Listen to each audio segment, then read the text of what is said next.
আমি আপনাদেরকে একটা ছোট্ট কারগুজারি শোনাই, আপনাদের দিল কেঁদে দিবে। 2016 সালের ঘটনা। তখন ঢাকায় মোহাম্মদপুর আমি খতমে তারাবির জন্য 2 জন হাফেজ নিয়োগ দেওয়া হবে কেন্দ্রীয় মসজিদে। অনেক হাফেজে কোরআনরা সিরিয়াল ধরেছে তারাবি পড়াবে। কার মনে না চায় এত বড় এক মসজিদে আমি যদি চান্স পাইতাম তো আমার কপালটা খুলে যেত। শুক্রবার দিন সবাই দরখাস্ত রাখলো, ইন্টারভিউ শুরু হয়ে গেল। পরের জুমায় অসংখ্য ছাত্রদেরকে দেখছি খতমে তারাবির জন্য ইন্টারভিউ সিরিয়াল দিয়েছে। ইন্টারভিউ বোর্ডের ভিতরে আমি ছিলাম।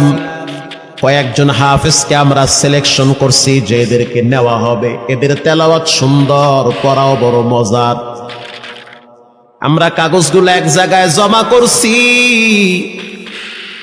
পরের জুমায় আমরা ঘোষণা দিয়ে দিব কোন মায়ের সন্তান চান্স পাবে।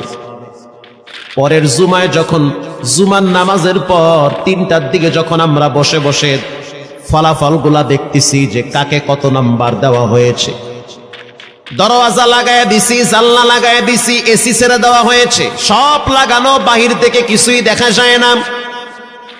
ইন দি মিন টাইমে মসজিদের বারান্দার দরওয়াজায় কে যেন নক করতেছে। খাদেম সাহেব আস্তে করে জালনা খুইলা উকি মাইরা দেখতেছে যে 2টা ছোট বাচ্চা বাহিরে দাঁড়িয়ে আছে, একেবারে অল্প বয়স। খাদেম প্রশ্ন করলো, তোমরা কারা, কেন আসছো? বলে, আমরা 2 জন আসছি খতমে তারাবির ইন্টারভিউ দেওয়ার জন্য।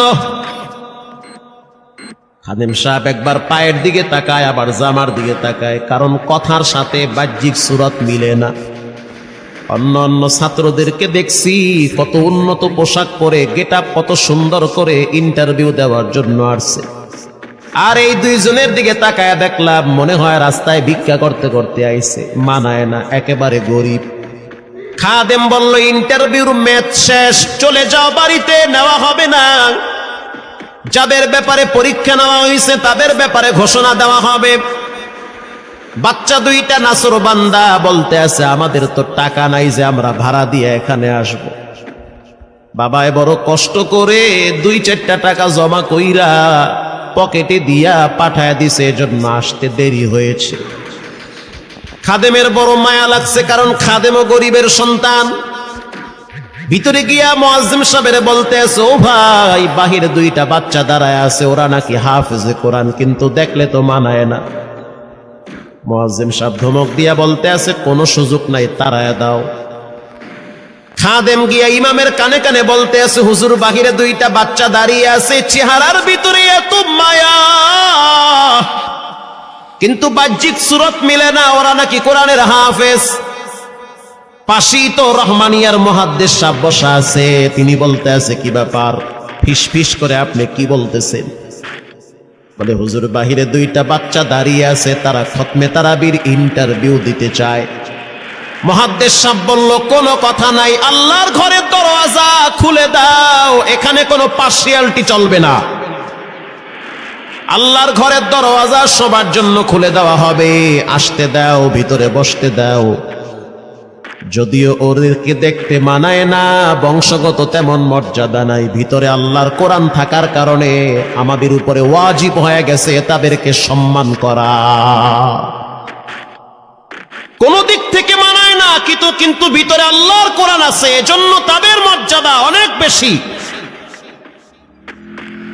এবার বাচ্চা 2টা বাহিরে উজুখানায় গিয়া সুন্দর করে উজু বানাইল। উজু বানাইয়া ভিতরে ঢুইকা আমি তাকায়া দেখতেছি লঙ্গির এক মাথা নিচে আর এক মাথা উপরে, এতটাই ভয়াবহ অবস্থা। কিন্তু আজীব দৃশ্য, 2 জনের চেহারা একই রকম লাগে। 2 জনের চেহারা একই রকম লাগে, কে বড় কে ছোট বোঝা বড় কঠিন হয়ে গেছে। মুসলমান ভাইয়েরা আমার, ইমাম সাহেব প্রশ্ন করলো, তোমরা 2 জনের বাড়ি কোথায়? বলে, আমরা নারায়ণগঞ্জে ভাড়া থাকি। বাড়ি কোথায়? বলে, আমাদের বাড়ি কুড়িগ্রামে। কুড়িগ্রাম থেকে ঢাকায় কেমনে আসছো? বলে, বাবায় ঢাকায় নিয়ে আসছে। কয় মাসে কোরআন শরীফ খতম করেছ? বলে আমরা দুইজনে 11 মাসে 30 পারা কোরআন খতম করেছি। ইমাম সাহেব একবার চেহারার দিকে তাকায় আর একবার পায়ের দিকে তাকায়। স্থানীয় গণ্যমান্য অনেক ব্যক্তিরা তাকায় আছে এদের দিকে। ইমাম সাহেব বলতে আছে, বাবা তারাবির ইন্টারভিউ শেষ হয়ে গেছে, বাড়ি চলে যাও। যেটা একটু দেখতে ছোট, ও চোখের পানি দেখলাম টিস্যু দিয়া মুছতেছে। কেন কাঁদতেছো? বলে আমরা গরিব, তার জন্য মনে হয় আমাদেরকে তাড়ায়া দিতেছেন।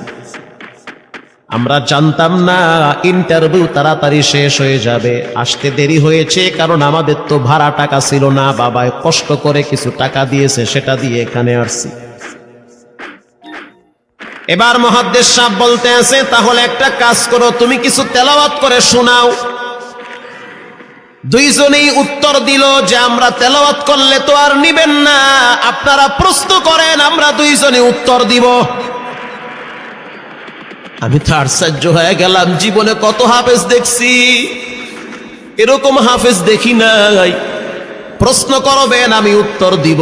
বুঝতে পারলাম ভিতরের খবর কেউ না জানলেও একজন জানেন, তিনি হলেন কে?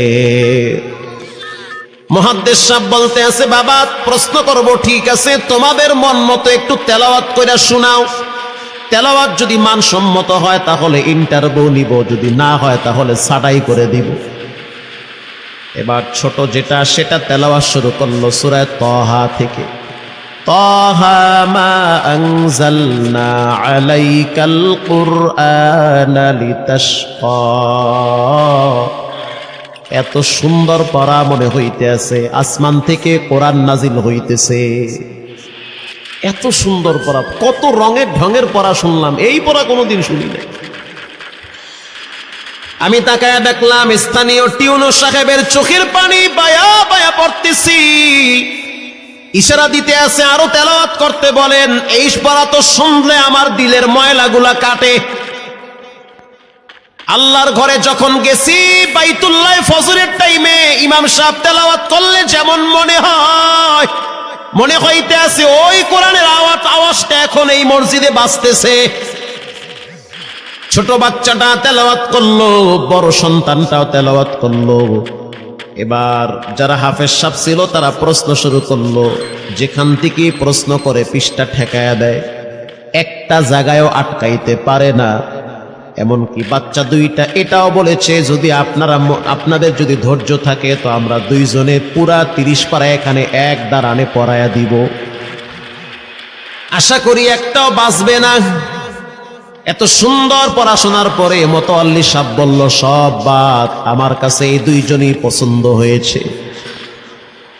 এই দুইজন রে মোতাওয়াল্লি সাহেব দাঁড়াইতে পারে না, হুইল চেয়ারে বসে থাকে, কাছে ডাইকা বুকের সাথে জড়ায়া ধরছে আর বলতে আছে, আল্লাহ এমন একটা সন্তান যদি আমার থাকতো জীবনটা ধন্য হয়ে যেত। আমার মৃত্যুর পরে একটু হইল তেরা কোরআন তেলাওয়াত করতে পারত। নিয়োগ হয়ে গেল, তারাবি শুরু হয়ে গেছে। মোহাম্মদপুর থানায় গিয়ে খবর নিয়ে দেখে অনেক পুলিশরা এই বাচ্চার পিছনে দাঁড়ায় দাঁড়ায় নামাজ পড়ে চোখের পানি ছেড়ে কেঁদেছে। শুধু তাই নয়, অনেক হিন্দু মহিলারা পর্যন্ত রাস্তায় হাঁটার সময় তেলাওয়াতের আওয়াজে দাঁড়ায় দাঁড়ায় কোরআন শ্রবণ করেছে। শুধু তাই নয়, অনেক বড় বড় ডাকাত, মাস্তান, সন্ত্রাস, কিশোর গ্যাংরা পর্যন্ত দাঁড়ায় দাঁড়ায় কোরআনের আওয়াজ শুনেছে। 17ই রমজান দেশে বদর দিবস, হাজার হাজার মুসল্লি দাঁড়িয়ে আছি। ইমাম সাহেব জানে না যে এরা দুইজনে আপন মায়ের পেটের ভাই হয়, এটা ইমামের জানা নাই। দুইজনে তারাবি চলতে আছে, চমৎকার পড়া, পিছনে শত শত মাওলানা মুফতি দাঁড়ায় থাকে। মনে হইতেছে তেলাওয়াতের আওয়াজে আর এক জগতে হারিয়ে যায়, এত সুন্দর পড়া। তারাবি শেষ হয়ে গেল, মুসাফা শুরু হয়ে গেল। বাচ্চা দুইটারে কেউ বুকের সাথে জড়ায়, কেউ কপালে চুমা দেয়, বলে আল্লাহর কোরআনকে চুমা দেই।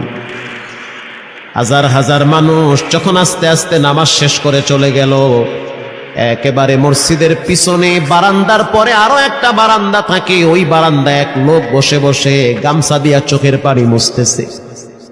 কিছুক্ষণ পরে লোকটা দেওয়ালের সাথে কপালটা ঠেকায় দিয়া একেবারে অস্থির হয়ে গেল, মনে হচ্ছে তার ভিতরে কাঁপুনি শুরু হয়ে গেছে। কিছু মুসল্লি গিয়া প্রশ্ন করলো, কি হয়েছে আপনার? বলে আমার কিছুই হয় নাই। টাকা লাগবে? বলে না, টাকা লাগবে না। তাহলে আপনি কেন এখানে কাঁদতেছেন? বলে আমি এমনি কাঁদতেছি, এটা কষ্টের কান্না না, এটা খুশির কান্না, এটা কষ্টের কান্না না।